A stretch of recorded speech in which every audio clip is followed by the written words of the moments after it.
Un monsieur qui avait fait, alors c'était en 2006 je crois, il pleuvait beaucoup à la Redoute. Et le mec il arrive fatigué, avec sa médaille, son t-shirt Jiffy Finisher, et tout d'un coup il s'écroule comme ça devant le PC Course, il y avait ça d'eau, et le mec il bouge plus, normalement, donc on a été le retourner, après avoir gagné le Grand Raid, il a failli mourir noyé devant le PC Course de la Redoute quand même. Donc cette espèce d'amour, de tout ce qu'on a au fond de nous qu'on partage avec le Grand Raid. Nous sommes une des courses pour la qualité de prestations entre guillemets fournies, la moins chère. Nous sommes le 9 septembre 2025.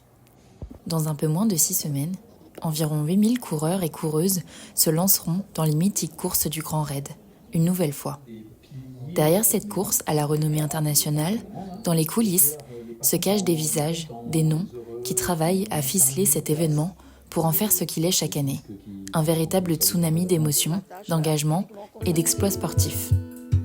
Parallèle Sud est allé visiter les locaux de l'association du Grand Raid à Saint-Denis.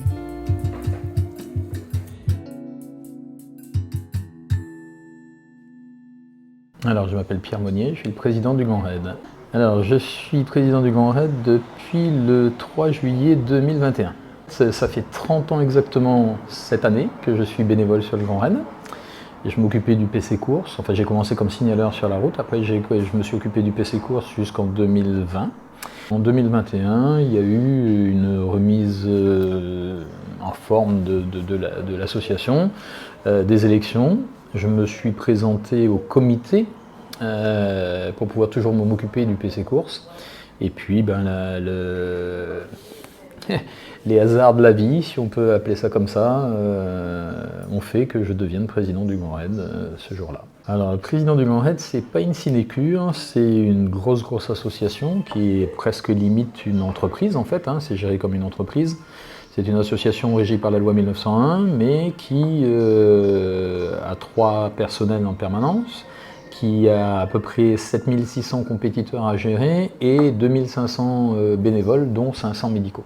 Donc une grosse maison, avec une gestion économique, bien évidemment, avec une gestion de matériel, de relations administratives, enfin c'est une grosse machine. Bonjour, moi c'est Nadège Derby, je suis là depuis 2011, mais ma tâche uniquement consacrée à la gestion des dossiers des compétiteurs, donc les 7000 ou les 8000, ça dépend les années, parce que ça démarre les pré-inscriptions. Je dois vérifier si tous les dossiers sont complets, c'est-à-dire si les gens ne sont pas bloqués, on va dire, au niveau de paiement ou quoi que ce soit. Et vérifier après la date de préinscription. Donc je me garde quand même une certaine, on va dire 6 jours ou 8 jours maximum pour vérifier si tous les dossiers sont conformes par rapport aux quotas, l'âge, etc. Et après on fait un tirage au sort. Et suite au tirage au sort, je transmets la liste à l'huissier, etc. On procède au remboursement des gens qui n'ont pas été tirés au sort. Et pour tous ceux qui sont tirés au sort, je me lance dans la vérification des points. Et ça se fait, après il y a les remontées des listes d'attente, il y a par rapport aux partenaires, de par leur statut, ils ont un quota, et suivant les désistements des listes principales. Ce jour-là, Nadège Derby travaille sur la répartition des vagues de départ sur la Bourbon et la Mascareigne. Son travail consiste aussi à répondre aux appels et aux mails des coureurs, contents et moins contents, qui parfois, faute de réponse dans les délais demandés, ne pourront finalement pas prendre le départ. La commande des puces pour la cause. On attend le lancement pour la commande des dossards et après sera la mise sous enveloppe, etc. Alors vous avez donc une secrétaire comptable, vous avez une secrétaire qui s'occupe de tout ce qui s'appelle les inscriptions au niveau des compétiteurs et un informaticien développeur.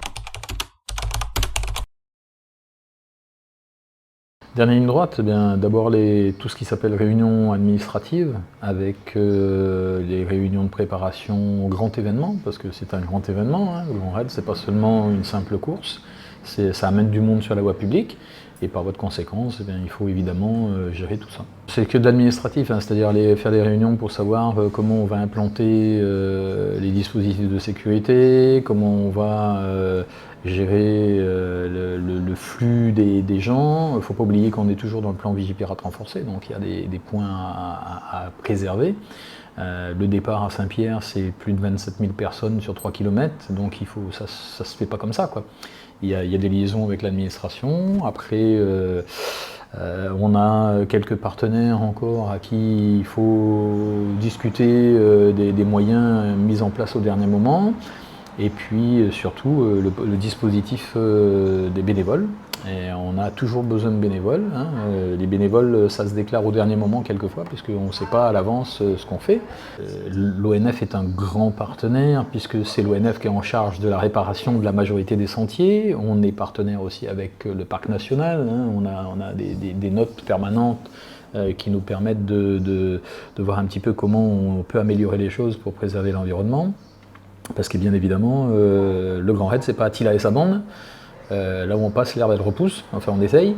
On a un certain nombre de messages à faire passer à travers justement le Parc national. Et voilà, on veut arriver à ce qu'on soit une course, allez, je dirais pas une course propre, mais le trail, comparativement aux autres sports, le trail de montagne, c'est un certain nombre de personnes qui aiment la nature. C'est pas des destructeurs. Donc il y a des incivilités comme partout, c'est-à-dire qu'il faut essayer de rappeler aux gens qu'on ne jette pas des cochonneries partout, on respecte l'environnement, on ne casse pas les branches, on ne ramasse pas tout ce qui passe. Donc l'éducation se fait au fil du temps et voilà, on essaye de faire passer des messages. Un lourd travail administratif qui est aussi accompagné d'un véritable chantier informatique.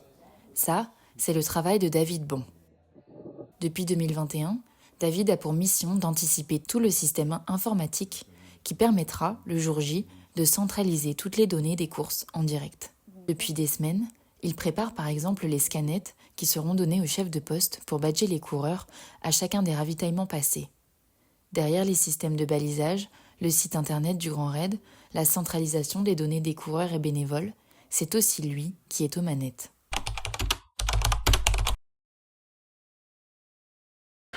Alors, elle a forcément évolué dans le temps, d'abord parce que la pratique a été réglementée, ensuite d'une course familiale, parce qu'avant c'était des copains qui avaient créé le truc, d'une course familiale après qui est devenue une course sportive au niveau local, après régional, national, international. L'évolution s'est faite avec le temps, avec l'engouement, avec la venue de gens extérieurs à Lille, des élites, qui ont fait connaître et qui connaissent le département à travers cet événement-là. Il faut rappeler que le Grand Raid, c'est le premier événement international sportif et c'est le premier événement financier de Lille. La petite anecdote. Hein. Ensuite, on a évolué dans le sens aussi où il y a plein de petites choses qui se passent sur le Grand Raid et que les gens ne connaissent pas forcément. On est un laboratoire à ciel ouvert pour la médecine. On a des compétiteurs qui courent avec des pancréas artificiels, on a des gens qui viennent tester leurs prothèses de nouvelle génération, on a des événements, des malvoyants, on a beaucoup de choses qui se passent à côté du Grand Raid. On a des partenaires, on a des partenariats avec la justice pour faire courir des détenus, pour faire en sorte que les gens qui sont condamnés à des tiges puissent bénéficier d'une réinsertion à travers le Grand Raid.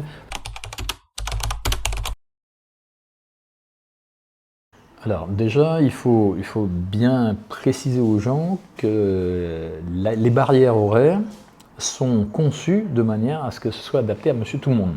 L'élite, par essence, c'est quelqu'un qui va faire il va faire en sorte de gagner, il va faire en sorte la plupart du temps, ce sont des gens qui sont sponsorisés, hein, ce sont des gens qui sont de tours internationaux.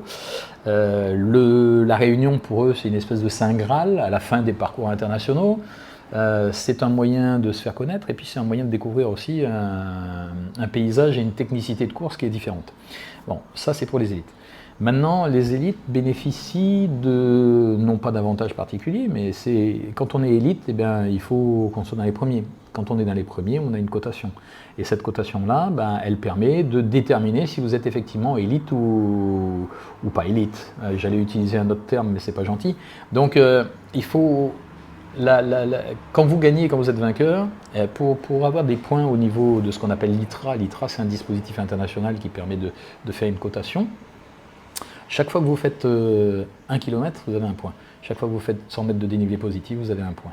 Donc imaginez ce que c'est que d'avoir des points dans une cote ITRA internationale. Donc il faut vraiment courir, il faut être bon. Alors l'intérêt de l'île de la Réunion et notamment du Grand Raid, c'est que les courses du Grand Raid sont ouvertes à des gens qui ne sont pas licenciés, à des gens, monsieur tout le monde, les barrières horaires sont adaptées.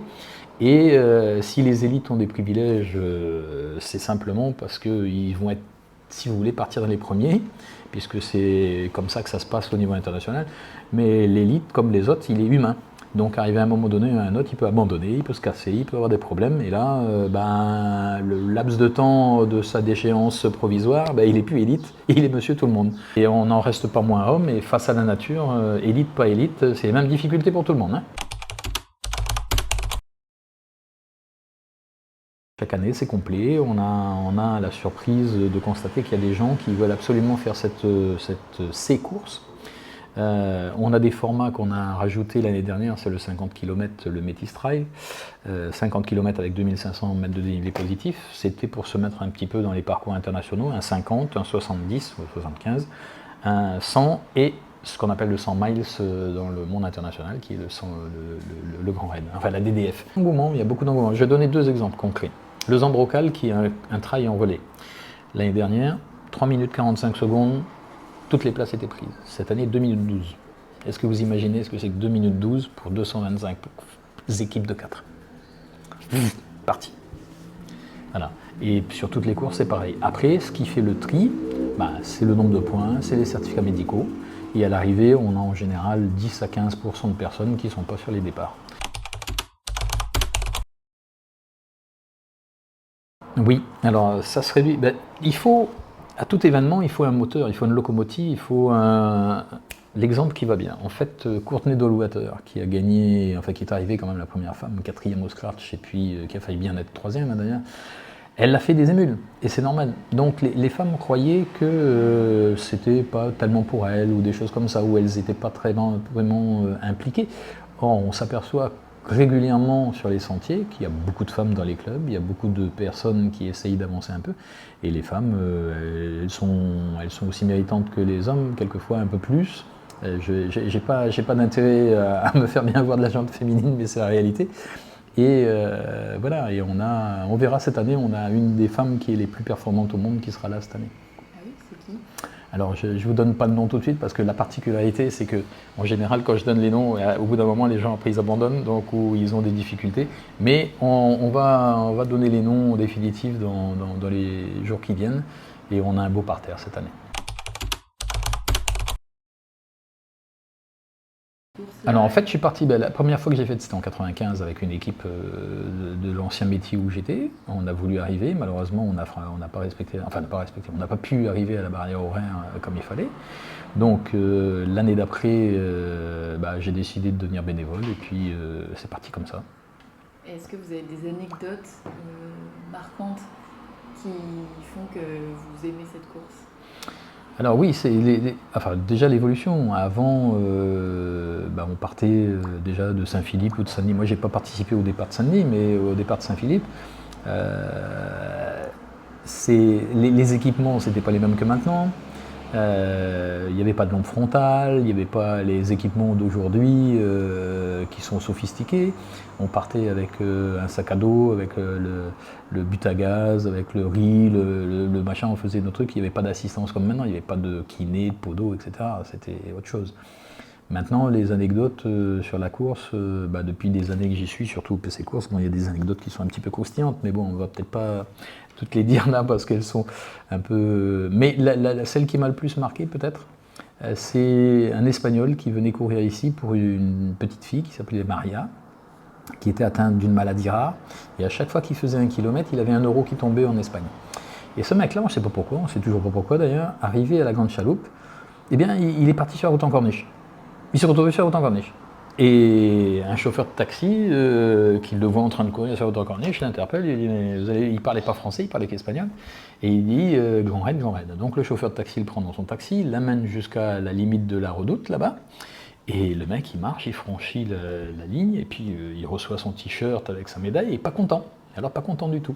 Et il vient au PC Course nous voir et il me dit, il nous dit, non, moi je veux pas de la médaille et machin, j'ai pas fait mon parcours, je veux faire le parcours. Donc j'appelle le directeur de course de l'époque qui me dit, écoute, il a gagné sa médaille, qu'est-ce qui nous embête ce mec-là? Et il insiste. Donc on lui dit, écoute, on lui met des pénalités et on le ramène à la Grande Chaloupe et on verra bien s'il finit avec les barrières horaires. On le ramène à la Grande Chaloupe, il finit, il a sa médaille et son t-shirt, et là il le met par terre, et il devant tout le monde, enfin il envoie ça en direct en Espagne en disant il a franchi la ligne pour la petite Maria. Et celle qui marque aussi quelqu'un sur le Grand Raid régulièrement, c'est quand vous voyez l'arrivée des Joliettes. Ce sont tous ces personnes handicapées qui sont portées par des gens et qui franchissent la ligne. Je peux vous dire que ça c'est pas mal non plus, c'est un peu poignant.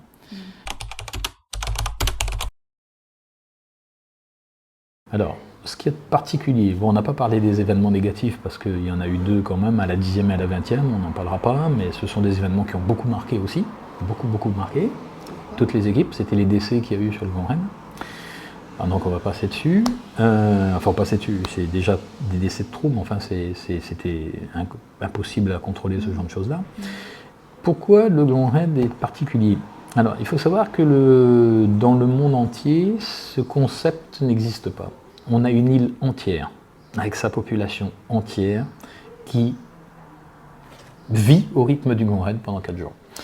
Et les gens qui viennent de l'extérieur, ils découvrent d'abord la générosité et la bonté des Réunionnais, parce que quoi qu'on en dise, nous sommes une population mélangée, avec beaucoup de gentillesse, malgré que certaines personnes aient tendance à vouloir nous séparer pour des raisons purement idéologiques. Je n'irai pas plus loin sur le sujet, pour ne pas me faire des copains, que j'en ai déjà. En fait, toute la Réunion vit sur le même rythme de la course, pendant 4 jours. Il n'y a pas un cousin, une tonton, une tantine, un frère, une sœur qui ne participe pas au Grand Raid, soit comme coureur, soit comme bénévole. On est entièrement là-dedans. Et quand la personne qui arrive de l'étranger et qui se retrouve dans nos sentiers la nuit, par exemple, un peu plus déboussolé, complètement abattu, il voit tout d'un coup une lumière qui sort de nulle part et qui lui dit « faut y aller, allez à où, allez à où ?»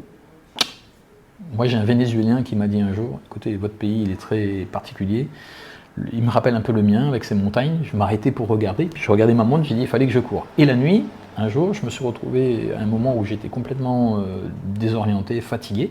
Il y a des lumières qui sont sorties de nulle part et des gens qui m'ont dit faut y aller, faut y aller, faut y aller, faut y aller. Et là, ça m'a redonné envie et j'y suis allé.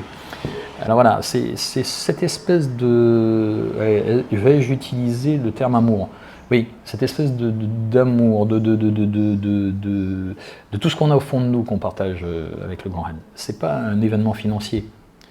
Pour certains, oui, parce qu'il ne faut pas se leurrer, hein, on fait des affaires sur le Grand Raid, c'est clair, comme toutes les autres manifestations. Mais, enfin, certaines personnes font des affaires. Mais c'est un don de soi, et ce don de soi-là, cette chaleur humaine-là, elle est retransmise ailleurs, et c'est ça qui fait notre force. Donc le Grand Raid sans bénévoles, il n'existerait pas. Sans la passion des Réunionnais, il n'existerait pas. Sans les compétiteurs, bien évidemment, ça coule de source, ça n'existerait pas non plus. Et sans les partenaires, parce qu'il ne faut pas oublier les partenaires. Cette espèce d'osmose entre les trois parties fait que cet événement est un événement exceptionnel pour l'île de la Réunion. Il est bien évident que pendant des années, la valeur des choses avait été un peu linéaire. On a vécu en France et dans certains pays du monde plusieurs événements qui ont fait qu'on a été obligé de s'adapter aux financiers, enfin aux finances et au paiement de certains produits, parce qu'il n'y a rien de gratuit dans le Grand Raid, tout se paye. Donc on a commencé par avoir les gilets jaunes. D'abord la Covid. Alors la Covid qui a empêché un certain nombre de produits d'arriver. C'est pour ça que 2020, il n'y a pas eu de Grand Raid à La Réunion. C'était quoi les produits par exemple? Tous les vêtements, ça vient de l'extérieur. Tous les t-shirts des bénévoles, les t-shirts des compétiteurs, tout ça, les médailles, tout ça vient de l'extérieur. Donc, on a eu donc une période où il n'y a pas eu de course, donc des difficultés de ravitaillement que tout le monde connaît.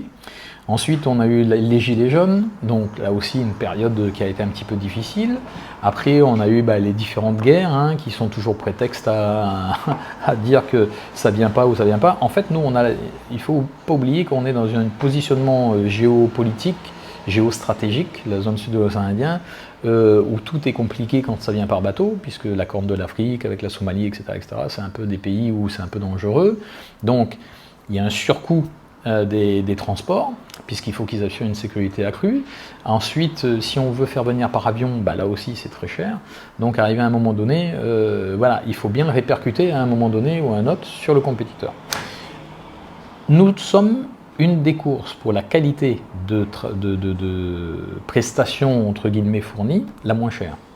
Si vous prenez l'UTMB en métropole, qui est la course classée la plus la first dans l'idéologie des compétiteurs, votre dossard c'est 400 € à minima avec la participation obligatoire à 3 courses by UTMB.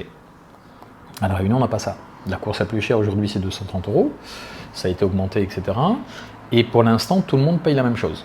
Donc on va devoir revoir là aussi Citizen l'année prochaine, puisqu'il y a des gens qui sont garantis d'avoir leur dossard et qui payent exactement la même somme que ceux qui ne sont pas garantis d'avoir leur dossard, etc. Donc il y a une certaine disparité qu'il faut étudier, mais on a toujours eu un petit peu on n'a pas voulu augmenter les choses ou répercuter sur le compétiteur. Malheureusement, il y a une vie économique autour et il faut bien qu'on fonctionne, sinon on met la clé sous la porte, c'est clair. Et c'est pour ça que ça augmente et ça risque encore d'augmenter un petit peu pour certains l'année prochaine. Mais tout ça, c'est pas nous qui le décidons vraiment, sinon il faut faire des restrictions. Et si on fait des restrictions, voilà, ça met les gens en difficulté, ils ne seront pas contents, et voilà. Nous, ce qu'on attend, quand on organise un événement comme celui-là, c'est d'abord que tout se passe bien, qu'on y prenne du plaisir, qu'on arrive entier, voilà, le vivant entier. On s'est éclaté, dans le sens figuré du terme, on est arrivé, même si on arrive le dernier, de toute manière on sera accueilli comme le premier. L'essentiel c'est de se donner de la manière qu'on a envie de se donner et d'en prendre du plaisir. Bon, c'est un plaisir un peu sado pour certains, puisqu'il y a quand même pas mal de difficultés, ça fait mal.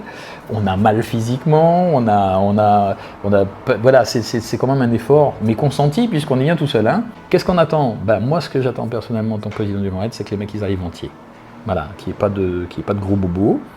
Qu'on y prenne du plaisir dans le sens général du terme, c'est-à-dire que les bénévoles ils y vont toujours avec autant de volonté, avec autant de distribution d'amour et de partage avec les gens, que tout le monde y retrouve son intérêt. Les investisseurs, bien évidemment, ils vont en retirer ce qu'ils attendent, et j'ose espérer pour eux qu'ils attendent des choses intéressantes. Et puis nous, que l'image du Grand Raid soit conservée au niveau international, c'est-à-dire qu'on est des gens qui essayons de faire bien. C'est pas évident. C'est pas évident parce qu'on prend des coups de partout. Faut pas croire que c'est l'île des bisounours, hein, on prend des coups. Et voilà, mais l'essentiel c'est que l'édition soit une réussite pour les compétiteurs, pour les bénévoles et puis pour nous à l'arrivée. À partir du 15 octobre, depuis la remise des dossards jusqu'à l'arrivée du dernier coureur de la Diagonale des Fous et le rangement de tout le matériel, les nuits des équipes du Grand Raid seront courtes.